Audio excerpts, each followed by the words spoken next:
This is Dr. Tami Dean, and you are listening to the Equity Hour podcast. I am so excited to be here with you today. My goal is that as a listener, you leave with new ideas, resources, and actionable steps for your educational community. Let's explore how we can use our voices for equity and social justice today.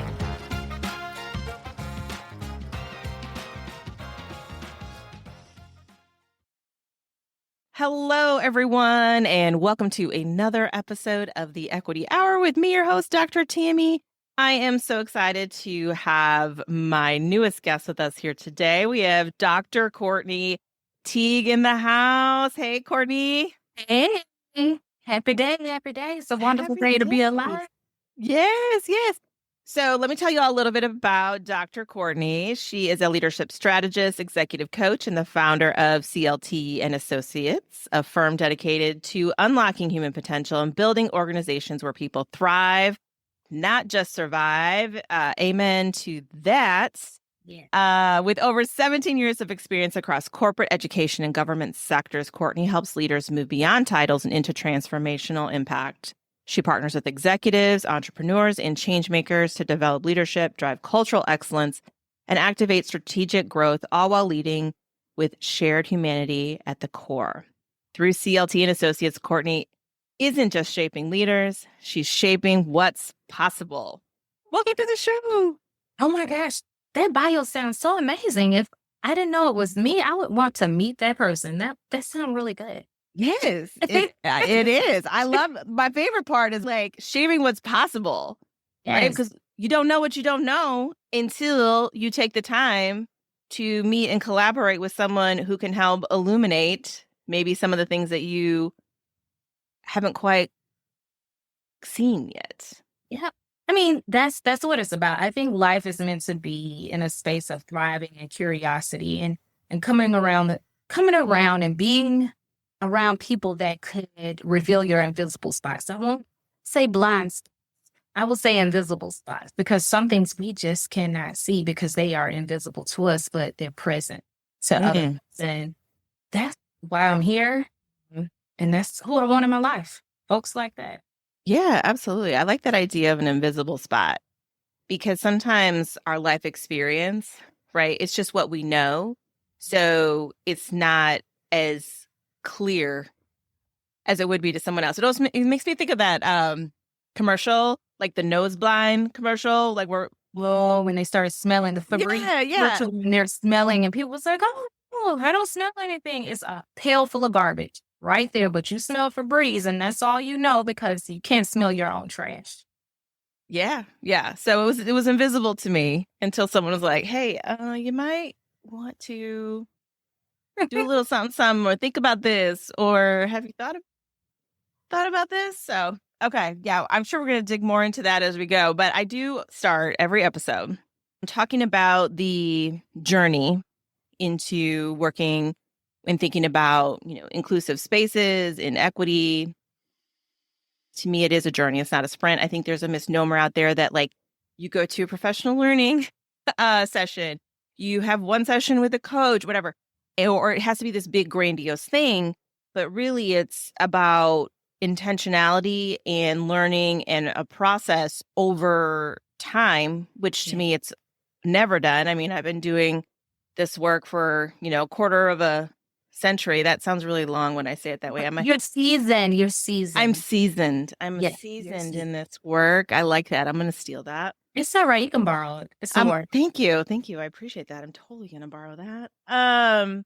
Yeah. So tell me a little bit about your journey. What has led you down this path and prompted you to, become the founder of your organization, CLT and Associates? I became curious. Went into college. And I said, okay, I got to go to school for something. I know I wanted to be a teacher, but I didn't know what type of teacher. So while I was in college, went back and forth. I was like, computer science education, landed on education. But while in college, I had a job working for an organization called Volunteers of America. And there I was working in group homes with individuals who did not have a literal voice. These individuals were I hate to say it like this, but like state property, where they had no family coming in to check on them. They had various abilities, traumatic brain injury, autism, variability. And there I saw where there was a need for someone to be a voice for those who cannot speak for themselves Mm-hmm. and represent themselves. From there, I determined that major of being a special educator. So I didn't enter this work through a textbook or a hashtag, as many people do. I entered it through my life. Um, as a special educator, my first year, I moved to Atlanta, Georgia from Alabama, and I had a student. I'll just use his initials, EW. EW did not speak. I had a teacher assistant, and she said, "Oh, I've never heard him speak." I tried to speak Spanish. The Lord knows I cannot speak a lick of Spanish. I don't know those traits, and I was trying to speak. And I Uh-huh. was trying to speak in Spanish to another student. And that student, EW, heard me speak in Spanish, and he told me I was stupid. The teacher assistant turned around and said, "I didn't know that child had a voice. I didn't know he could speak." Okay. I'm like, wait a minute, maybe I'm touched by an angel or something. Typically, student, we began to converse. Mm-hmm. And I led. He led every day, like for the next few weeks. I said, something's not quite right. Why is this student in my class? I pulled out this student's paperwork. He had a file cabinet full of work. I spent weekends going through his paperwork, and I went and looked at his assessments. Come to find out, this child came to the United States from Dominican Republic, never had a formal English introduction. They tested him in English. By law, you're supposed to test a child in their native language. Yeah. He spoke Spanish, so they identified him as a child with autism, which it was not. It was a language barrier. And being that his family, some of his family, they were not citizens, U.S. citizens yet. So some of them would stay away from the schools, but they knew he had to go to school. Uh-huh. And that became a problem. That became a big problem. I got in some trouble. And I'm going to Good tell you trouble, why. I bet. It Good was trouble. big trouble. John Lewis would have been happy because I said, you all have identified and put a label on this child in which it does not equate to where he is in his life and who he is. So he has been in this particular supposedly least restrictive environment all these years, which it was not least restrictive because it wasn't the right school setting or classroom setting. And it was a disservice. Then they said, oh, let's just give him an LD eligibility. You will not. You will give him services in summer school to help him get caught up, even though he may not have reached where he should have been at that particular time. But you're going to give him those supports because you failed him. That's the point. Mm-hmm. When I think about equity, giving a child what they need, giving a person what they need to be successful, you're not moving the bar. And most Mm-hmm. people have a misconception of equity. You're moving the bar and you're lowering the standards. No, the standard can be right here. It's about Mhm. giving people the resources they need to meet the standard in respect, that understanding the systems, the way that they were designed by people who are the majority. And so when those systems are designed by the people who are the majority, quite naturally, they got biases. And not all biases are bad, but those biases inform systems in which not everyone is around the table, even though the folks that should be around the table can actually enhance it and bring the natural resources. Yeah, absolutely. I think that just brings up a really compelling point that we see a lot in education, right? The mislabeling of students, of them being, I'm going to use the word stuck for a lack of a better word, in a particular track because of a moment. And if we take the time, right? If someone had taken the time to really kind of understand who this student is and the language need, think of the different path this child could have had from the beginning. Because that's exactly what you did. You took time to understand the individual needs of the student in order to provide the best and most equitable support.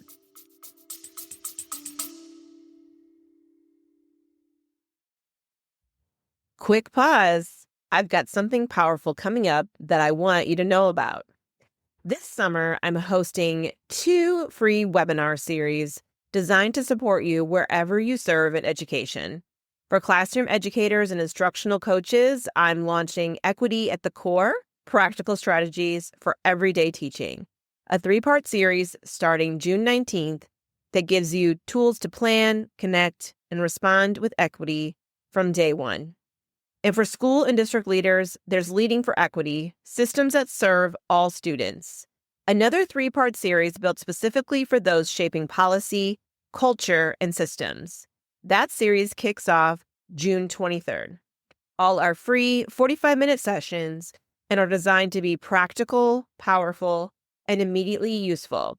You can register right now for all of them, one of them, whatever fits in your schedule, by clicking the link in the show notes, visiting dragonflyrising.org, or heading over to Instagram and scanning the QR code.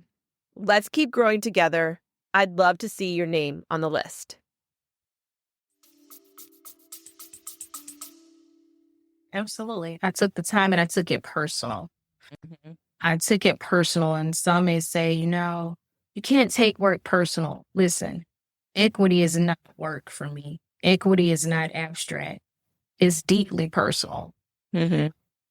Because I am only as great as the people that I support and help. Yeah. It's interesting. Work is not supposed to be personal. I don't think of this work as work either. Like, I think of it more as, I'm going to say, my calling, because if we don't have people that are willing to have the conversation, to interrogate the system, to support broadening whose voice is heard, to adjust the system, then we're just going to keep being like a hamster on a wheel, going around and around and around. You were talking about the majority and how the systems are built for the majority. So just curious, as we are approaching 2043, where we are projected to have a minority majority in the United States, have you, well, one, I think there's a lot of pushback is coming because of that. Like, people know that, and I think it's bubbled up some fear, right? But how do you think that shift in dynamic in this country might help shift some of the systems, if at all? Oh, yeah. Fear is typically an outcome of trying to look into the future and trying to solve the future without remaining present and taking care of today. When I think about 2043 and there being a pivot or a shift, I still have a wondering of, yes, we know where the majority may lie today. Will the majority still be the decision makers? Because we can have a shift. We can have a shift demographically, but if the decision makers, there is no pivot or shift in the people who makes the decision, then we would still be in the same space. I do see, to your point, where what we're experiencing now, right now in our current climate, that they're enhancing. I don't say enhancing, they're refining the systems, because if they don't refine the systems right now, when we get to 2043, there will be a major pivot where the majority is now the minority. Like, I see that's what's happening with the systems. Like, was that we are experiencing even today, they were designed 30, 40, 50 years ago. And so if there is no shift in leadership, a shift in dynamic of who holds the decision, who holds the gavel, we will still be in the same space. Because as we tend to see, history still repeats itself. It's like it's repeating itself right now. If I think about civil rights, think about the segregated restrooms and water fountains, it's still the same. It looks a little different. Segregation and water fountains. We may not have water fountains, but in one part of the community or in the city, they may not have a store, who have clean bottled water. It's still segregation. It just looks a little bit different. The root is still there because we didn't attack the root. We only been treating the symptoms. Oh, yes, absolutely. I was having a conversation with someone about that recently because of the current climate, like asking if I had fear about, hosting this podcast called The Equity Hour, still doing this work. And I said, absolutely not, because this work hasn't changed. It has always faced opposition. Like, it never went away. Even though, there was a narrative, like we're in a post-racial society once we had Barack Obama as president, like that was a narrative that was trying to be put out, but the experience didn't actually change. And my personal theory is, like, I think people doubled down after Barack was president because of the fear of losing this power that they've historically had and done whatever they can to keep. And that's not unusual, right? Like, you can look in societies across the world that the people in power try to stay in power. Absolutely. I think when we look at this work, and I'm doing my air quotes, Yeah. when we look at this work, for one, I also look at this as a business and strategic imperative that is vital. Is vital. Equity in its essence is not charity, because some people like to equate equity with charity and giving back to the community. No, it's clarity. When we think about leadership, and as you said, post-Obama, people doubled down. Some people doubled down for the good. Some people doubled down for however the bad. But when we look at leadership without inclusion, it's about control. Yeah. About control, to your point of being in power. And so if you're not inclusive and you're not including those voices in which they are more likely historically and systematically marginalized, including them in those spaces, you could do whatever you want and continue to do whatever you want. I believe 8-pound baby Jesus sits high and look low, and everything that people think is going to happen, it will eventually surface and it will, a boil will rise or come to a head, like my mother say. Mm-hmm. Because also, in an effort to exclude equity and exclude people, you're creating a culture and you're teaching behaviors. And once you start teaching certain behaviors, you're going to have an evolution that won't be televised on TikTok or YouTube. A revolution, not evolution, revolution. A revolution. So I want to talk more about this, about, building culture. And when we think about building an inclusive culture, it could be in school, that could be in an organization. I personally have noticed that there is a misunderstanding about what it truly means to be inclusive and in a belonging space versus actually more of a controlling fit, in air quotes, right, for the environment. Oh, okay. I see I am a key area. So I know this is some of the work that you do, and I'm just so curious to hear some thoughts from you on this. Like I say, it's bless their heart. Bless their heart. When I think about creating a culture in the space of even just with belonging, because we can have diversity. We can have diversity without belonging. Mm-hmm. And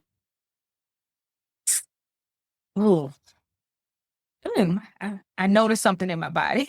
I noticed something in my body because when I do the work and I support folks with creating an environment of belonging, I find that there's a conflict with core behaviors and core values and who a person is beyond the organization. I come to find that when I look at organizations, in essence, organizations are made of people. And person represents an individual, and I see that there may be conflict when I do work with organizations to let's do this culture building. Let's look at our culture. How would you rate your culture? I find that there's not alignment with even the leadership.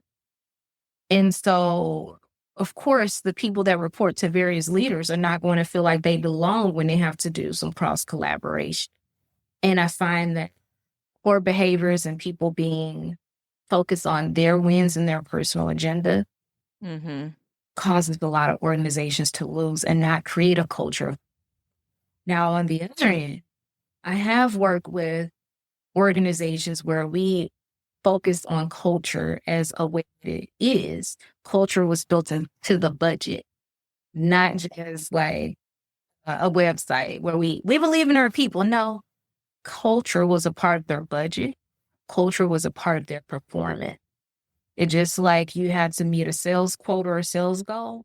Your data and your feedback from the people that you support, that's a part of your performance. And that's one organization I could say saw a shift because the leadership did not just put out a statement. They made sure the systems were designed to support the culture of belonging.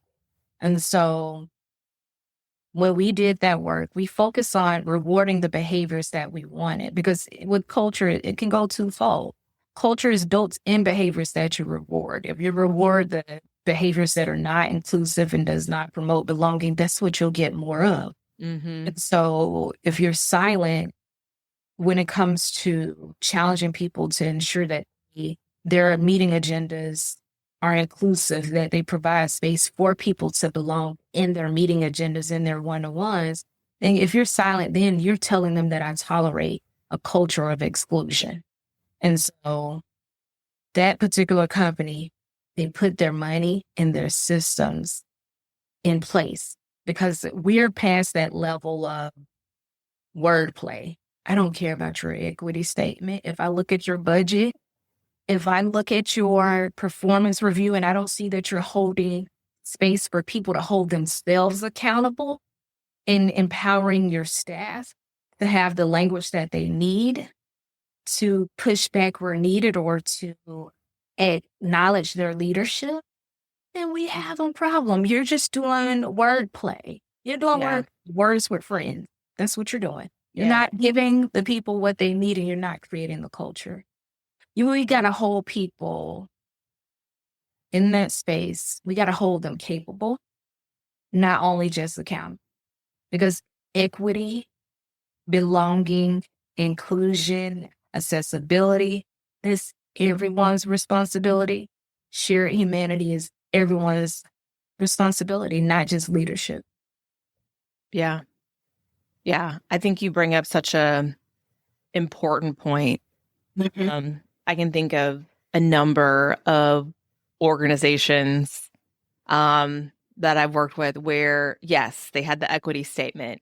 Yes, they said we value different perspectives and ideas, and they say on air quotes, the right things. And there's not an investment in how to actually execute what that's going to look like. It's not always automatic. Like that has to be learned in some ways because, we were just talking about these systems. These systems have been in place for a long time and we've all lived within them. So sometimes we don't even notice the system until like what we were talking about earlier. Somebody else has a conversation with you and comes in and we have these conversations.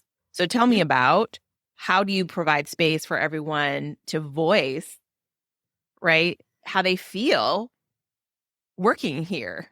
Or do they have the opportunity to, share? And I know there's always a tension between like, do you do that internally? Do you bring someone else in? And part of me is like, well, if you know that that's already a challenge, that's your answer. That's like, you don't have trust. So you can't have a sense of belonging if there's not a culture of actual trust as a foundation in your organization. Absolutely. If you don't have vulnerability-based trust, it makes me think about the 5 behaviors. But if you don't have vulnerability-based trust in your organization and you're in meetings and you're the person that's doing the majority of the talking, you're self-absorbed, and I'm just going to say it. You're self-absorbed, and you have several invisible. And I've seen it. I've seen it in government. I've seen it in private. I've seen it in school districts. I've seen it where it's all about work and talk in press releases of these are the things we're doing. These are the things that have been done. But I'm like, are you giving true data? Are you making data-informed decisions? Because if you were to make data-informed decisions, your data from your employee engagement organizational health survey, you'll pull that qualitative data out and you will address it, especially if you see that as a theme across the organization. It's we can go on and on about this because. So, okay, for our friends in organizations that are, let's say they've put out a culture survey, right? Whatever organization it is. Could be a school, I'm a principal, could be a corporation. And you're finding that no one's responding. Oh, Survey. They're not responding. A few things. As a consultant, if they're not responding, that lets me know that there may be a space where data-informed decision-making, the conditions are not set for that. There may be where people are not having the conversation around data. Or it could be that they've taken surveys day in, day out, and they are tired of taking surveys because they don't have any follow-up. If there's not a conversation, there's no space to talk beyond a project. It may be that there's a culture of retaliation. So if I say this, this may happen, so let me just stay quiet. Yeah. Out of fear of the unknown because the conditions have not been set. And so when you have either, you don't have data-informed decision-making processes or having a protocol and space to help people talk about that, because that may very well may be something that people don't understand how to talk about surveys, how to talk about data, how to take it into their meetings and have a conversation and dig deep and have a critical analysis of it. They may not have that skill or that knowledge. So within that workspace, you need to let them know, hey, we'll provide you with the support that's needed. Or as part of your role in the job level, you're required to know and learn these things because we will use data to inform our decision making. And so it's either those things, not a data-informed culture, the conditions to feel safe that I could take the survey without retaliation, or there may be a space where I'm like, nah, I'm just not doing no survey. I did it last time. Nothing happened.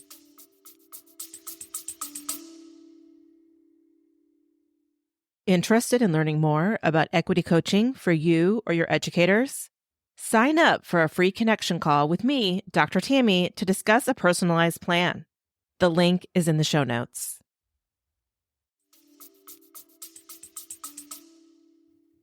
Absolutely. Absolutely. So I am sure this is where bringing you in helps organizations figure this out, right? Do you feel like most organizations need that support of an outside lens, perhaps, to work through how to get where they want to go?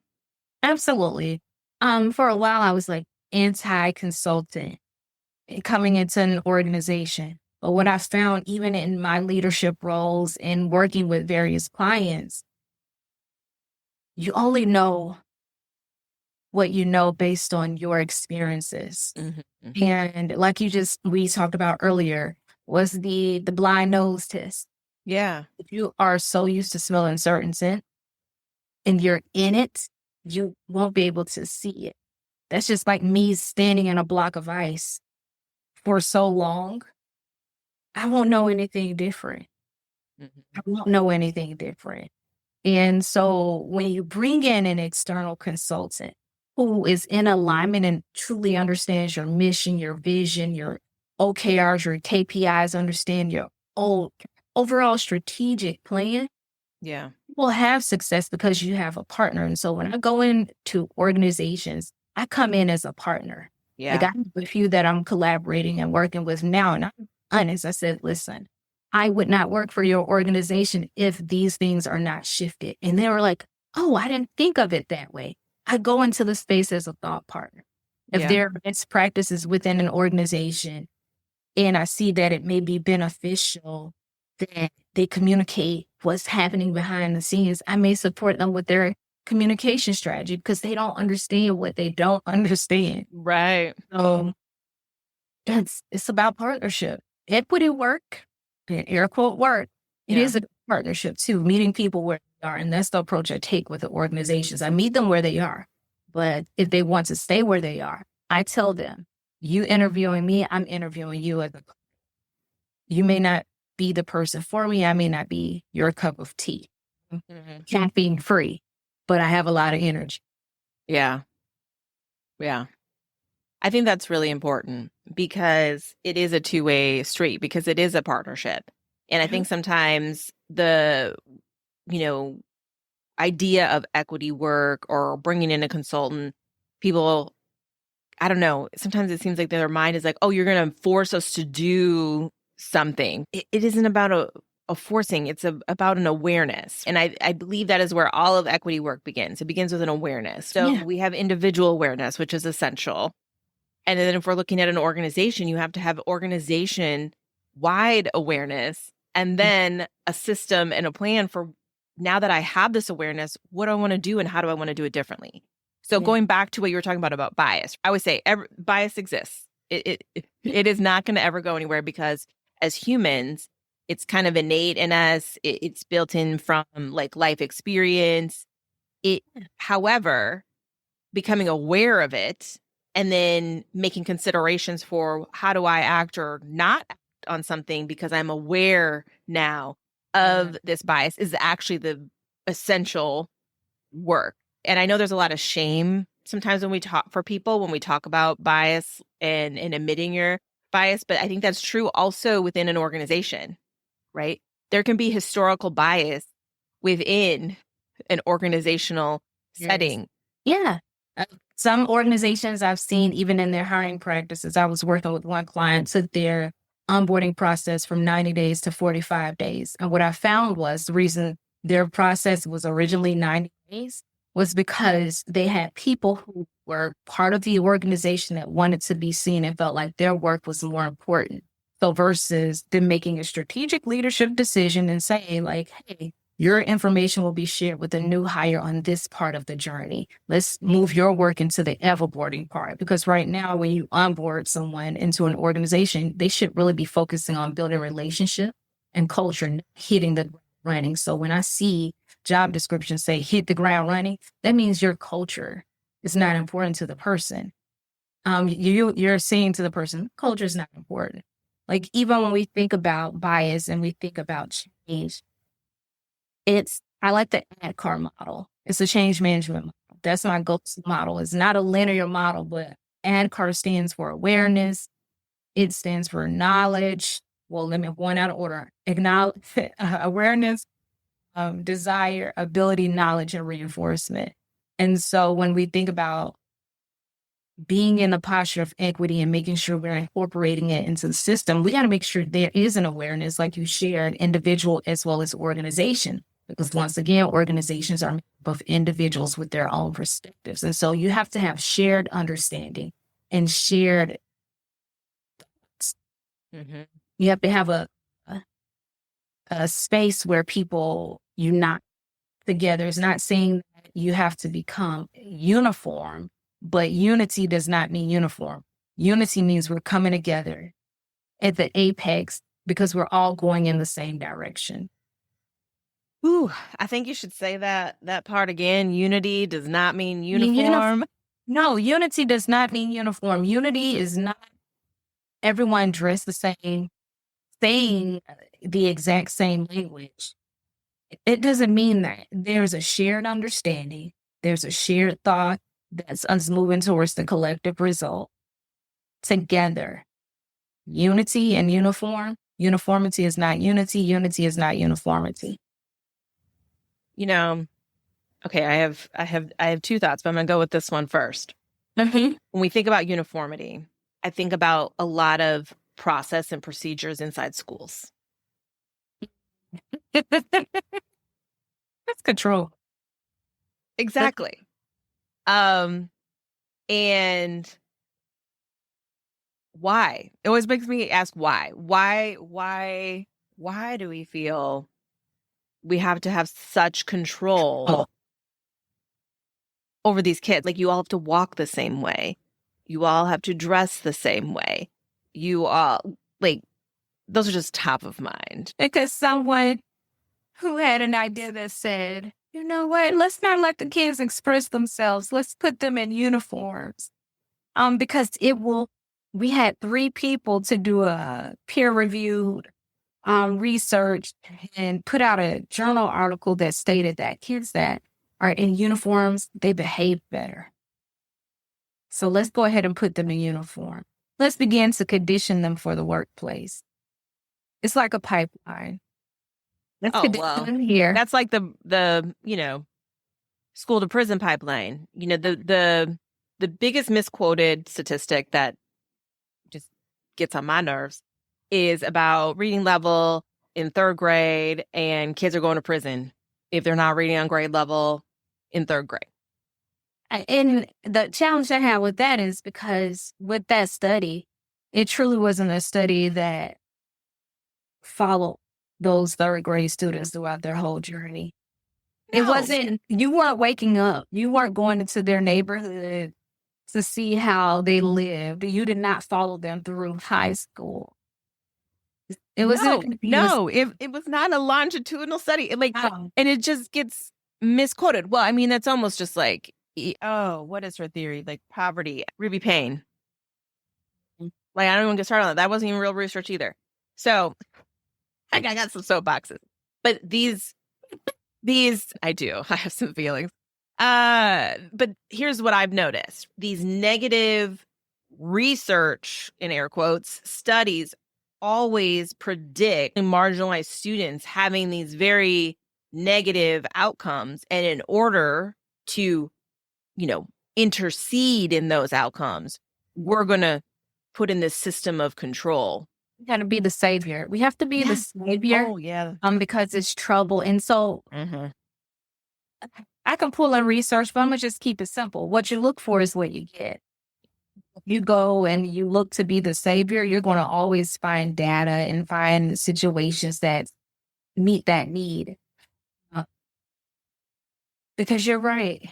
The people that are doing the research is not inclusive research, because if it were inclusive research, the questions that you are studying, you would have actually asked that person to give you the language to ensure that there's shared language in the research that you're conducting. And I love to hear someone say, well, I just put out this new white paper.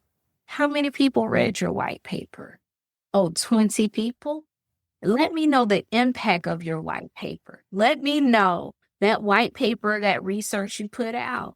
How many people picked that white paper up and went and lobbied? How many people picked that white paper up, went and start volunteering in their community? How many people picked that white paper up and told the folks that they wrote about, thank you, because I wrote this study about your experience? How many people are doing that? Give me the impact.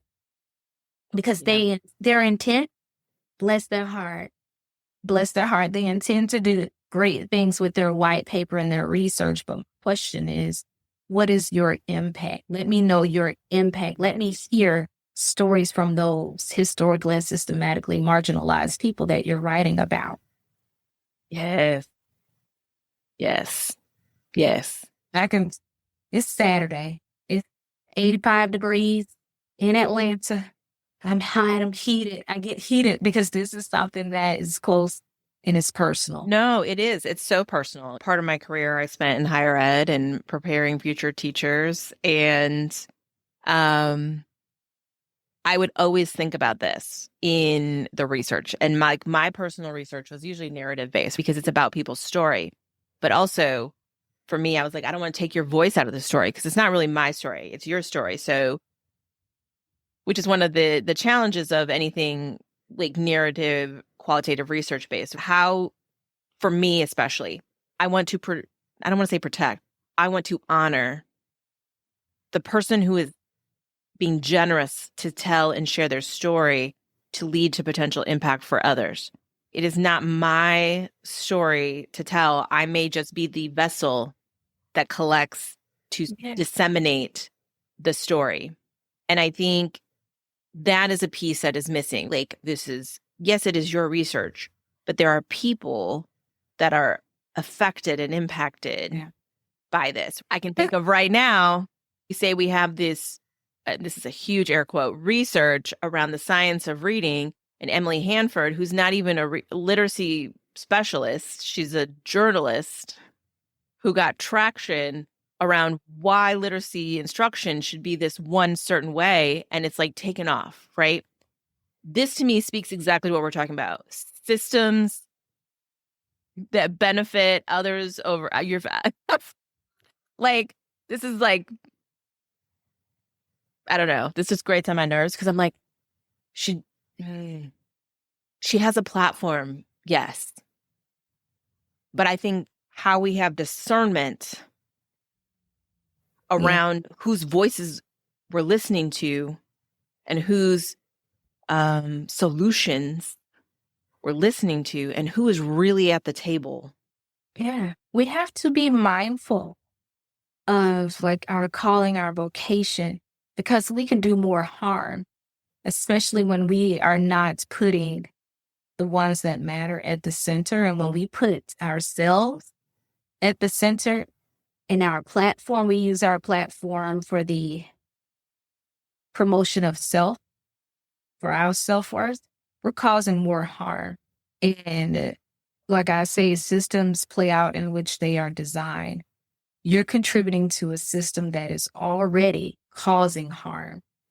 And people, it's like, I can vividly just see it, someone continuously building a system, and they're building it, then you have the other person tearing it down because it's causing hurt and pain and harm. But then you got someone who's catching those bricks, sliding it to someone else on the other side and sticking that brick back into the system. So you have another person who is building, another person's dismantling, then you have someone that's swooping in because of self.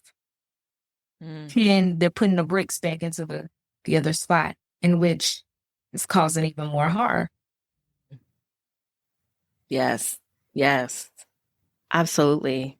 And, I just think about the educators too that we're losing because of this, right? Like, we're also taking away their opportunity to respond in the ways that they should be able to as professionals, right? Yeah. To the students that are in front of them. Show up as your authentic self. But when you show up as your authentic self as an educator, remember, yes, I believe in having code of ethics and being ethical and being respected, but I don't believe in the silencing of one's voices. It's like I mentioned the 5 behaviors earlier. It made me think about, we want to say the educators, hey, we want the first thing, let's pay them more. Payment is also financial, but it's also respect. Yes. And value. Can we pay them with the respect that they will go in and represent their school districts in the way that it should be represented? But in order for them to show up in that classroom that way, the district must practice and employ the systems that they want teachers to employ in their classroom at the district level. There must be, going back to the 5 behaviors you got to have. And this is for equity, like when I think about equity work, but when I think about organizations as a whole, and having a healthy organization, you got to have that trust. You got to be open to conflict. Be open to hearing that a teacher may say the systems that we have in place right now are not it. Be open to that conflict. Don't shut them down. You can accept although you may not agree with what people are pushing back on. And it's the same for teachers, districts, Yeah. teachers. But then you're able to get the commitment from commitment, accountability, and then you can get the result. If we want to build a space where we're thriving and we're making a place better than what it was before we started, and we got to have these elements in place, but we can't do it without having a community of belonging. Yeah. Yeah, absolutely.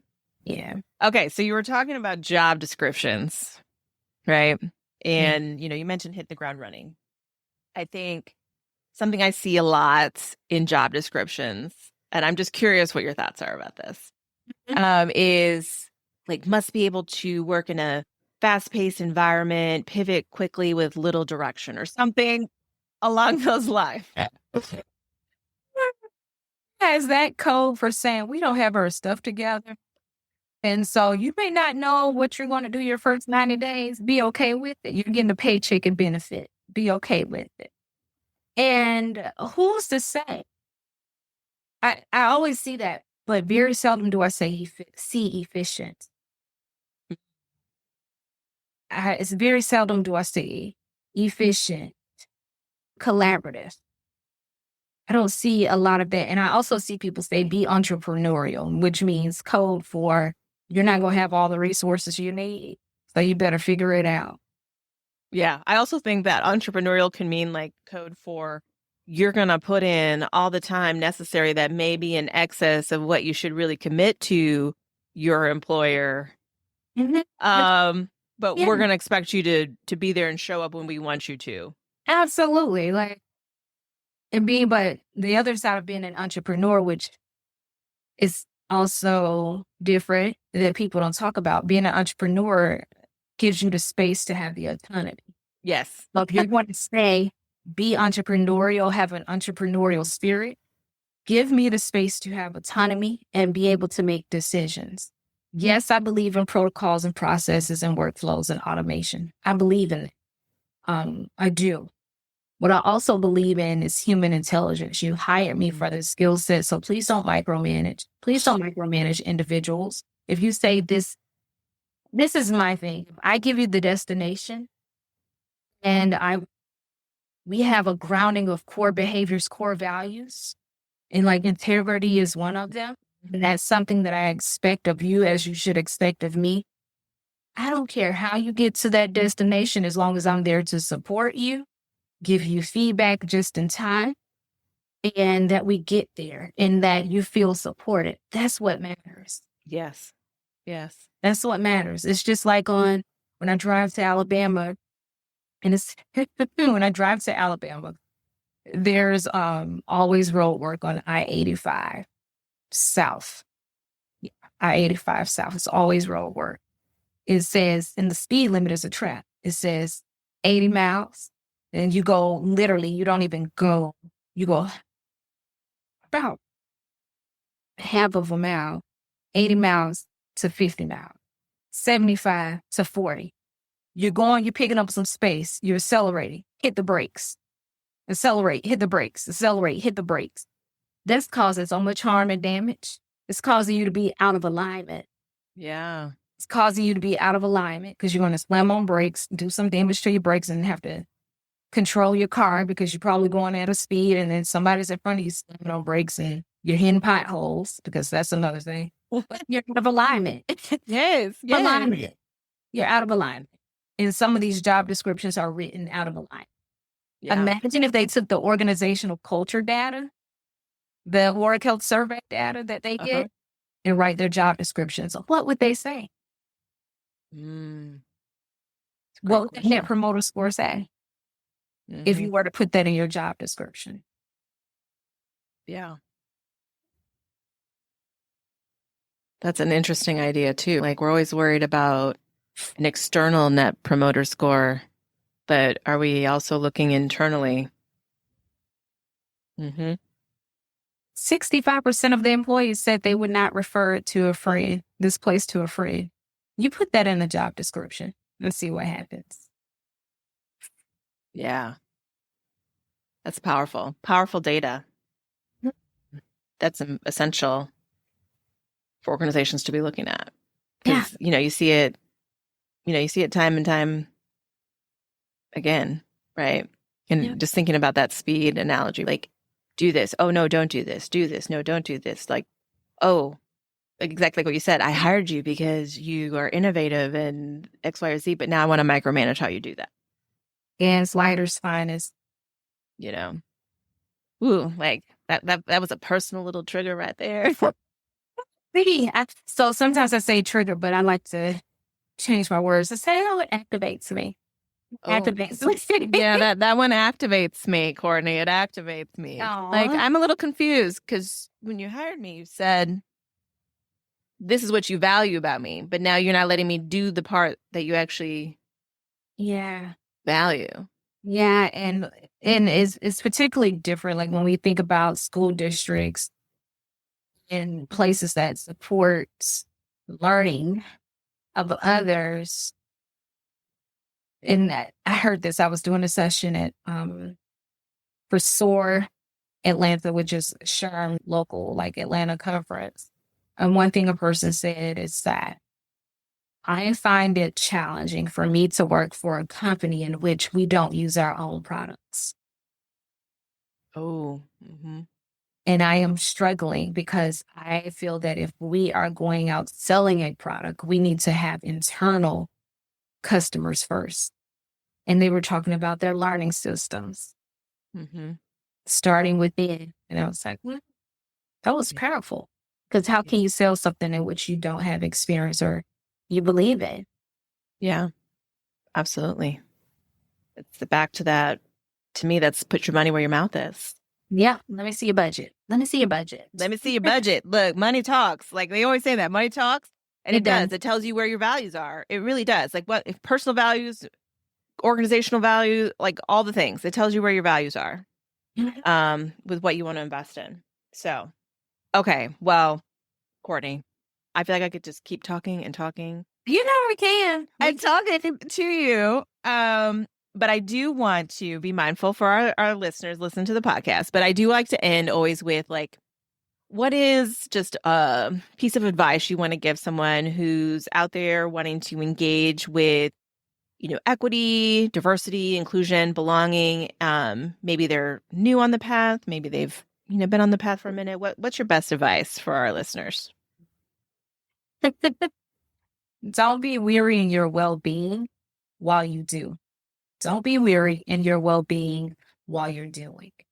Because in order to engage and make shifts and change, you have to be near whole yourself and you have to take action. We don't need another type statement. So if you are in a space and you want to truly contribute to change, know that you can't do it alone. You can do it in partnership, but don't be weary in your well-being while doing.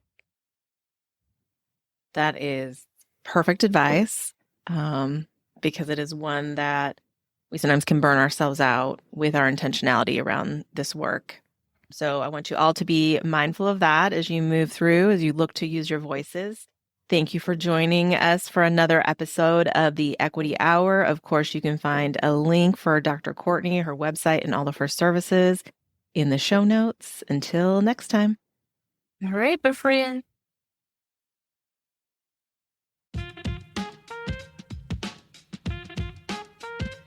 This wraps up another episode of the Equity Hour podcast with me, your host, Dr. Tami Dean. Make sure to check out the show notes for any resources, links, and next steps from today's episode.